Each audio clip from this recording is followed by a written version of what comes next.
नमस्कार मित्रांनो, आपल्या चॅनलवर तुमचं मनपूर्वक स्वागत आहे। आज आपण ऐकणार आहोत एक अतिशय सुंदर आणि हृदयस्पर्श कथा।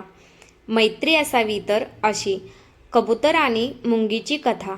या कथेतून आपल्याला समजेल की खरी मैत्री ही श्रीमंती, ताकद किंवा आकारावर अवलंबून नसते, तर विश्वास, प्रेम आणि संकटात दिलेल्या मदतीवर टिकून असते। त्यामुळे ही कथा शेवटपर्यंत नक्की ऐका, कारण शेवटी या कथेचा एक सुंदर बोध तुमच्या आयुष्यात नक्की उपयोगी पडेल।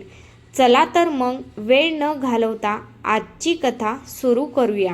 एका घनदाट जंगलात एक मोठा वडाचा वृक्ष होता। त्या वृक्षावर एक सुंदर कबूतर राहत होते। झाडाखाली स्वच्छ पाण्याची नदी वाहत होती। नदी किनारी मुंग्याचे मोठे वारूळ होते। कबूतर मनाने दयाळू होते।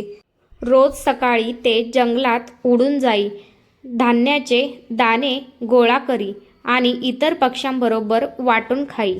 त्याच वारुळात एक छोटीशी पण खूप मेहनती मुंगी राहत होती। ती दिवसभर कष्ट करून अन्न गोळा करत असे। तिचा नियम होता, आजचे काम उद्यावर ढकलायचे नाही। एके दिवशी उन्हाळा संपून पावसाळा सुरू झाला। मुसळधार पाऊस पडत होता। नदीचे पाणी अचानक वाढले। मुंगी अन्न गोळा करत असताना तिचा तोल गेला आणि ती पाण्यात पडली। ती जीवाच्या आकांताने ओरडू लागली, कोणी आहे का? मला वाचवा। झाडावर बसलेल्या कबुतराने तिचा आवाज ऐकला। त्याने क्षणाचाही विलंब न करता झाडाचे एक मोठे पान तोडले आणि नदीत टाकले। मुंगी त्या पानावर चढली। हळूहळू ते पान किनाऱ्यावर आले आणि तिचा जीव वाचला। मुंगीने डोळ्यात पाणी आणून म्हटले, मित्रा, आज तू माझा जीव वाचवला। मी तुझे हे उपकार कधी विसरणार नाही। कबूतर हसले, मैत्रीत उपकार नसतात, संकटात मदत करणे हे खरे मित्राचे कर्तव्य असते। दोघांची छान मैत्री झाली। दिवस जात होते। कबूतर रोज मुंगीची चौकशी करत असे। मुंगी ही कबुतरासाठी छोटे छोटे धान्याचे दाणे गोळा करून ठेवत असे। एके दिवशी जंगलात एक शिकारी आला। त्याने झाडावर बसलेल्या कबुतराकडे पाहिले।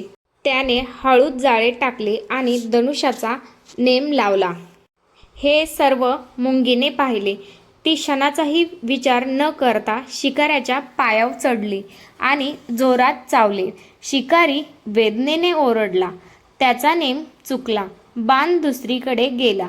आवाज ऐकून कबूतर सावध झाले आणि क्षणार्धात आकाशात उडून गेले। शिकारी निराश होऊन जंगलातून निघून गेला। कबूतर खाली आले आणि म्हणाले, आज तू माझा जीव वाचवलास। मुंगी हसली, त्या दिवशी तू मला वाचवले होतेस, आज तू मला संधी मिळाली। त्या दिवसापासून दोघांची मैत्री आणखी घट्ट झाली। जंगलातील प्राणी त्यांच्या मैत्रीचे कौतुक करू लागले। एका वृद्ध कासवाने सर्वांना सांगितले, खरा मित्र मोठा की लहान यावरून ठरत नाही, संकटात जो धावून येतो तो खरा मित्र। काही दिवसांनी जंगलात दुष्काळ पडला। अन्न कमी झाले। कबूतर दूरवर उडून धान्य आणत असे आणि मुंग्याबरोबर वाटून खात असे। मुंग्या पावसाळ्यासाठी अन्न साठवत आणि कबुतरालाही देत।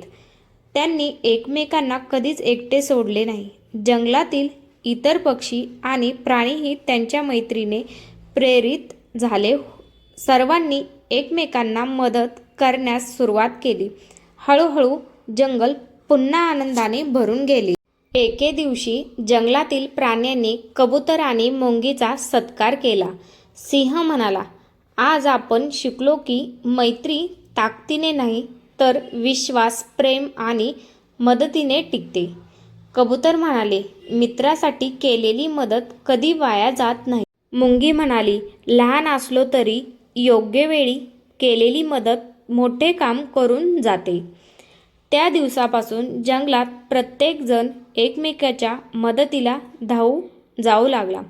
मित्रांनो, या कथेचा बोध असा आहे की खरी मैत्री ही स्वार्थासाठी नसते. संकटाच्या वेळी जो मित्र आपल्या मदतीला धावून येतो तोच खरा मित्र असतो. म्हणून नेहमी एकमेकांना मदत करा, प्रेमाने वागा आणि कोणालाही लहान समजू नका. कारण कधीकधी छोट्याची मदतही खूप मोठे काम करून जाते. ही कथा तुम्हाला आवडली असेल तर व्हिडिओला लाईक करा, तुमच्या मित्रासोबत शेअर करा आणि अशाच प्रेरणादायी मराठी कथा ऐकण्यासाठी आमच्या चॅनलला सबस्क्राईब करून बेल आयकॉन दाबायला विसरू नका. धन्यवाद.